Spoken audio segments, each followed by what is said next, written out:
Hi everyone and welcome back to Soul Gallery headquarters. So today I'm going to teach you how you can do a tie-dye at your home.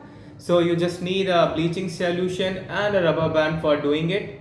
You can see it, and here is the result of doing a tie-dye. You can also see it, the necklace shape. So how you can made it, I'm going to show you. So for doing a tie-dye, follow these steps.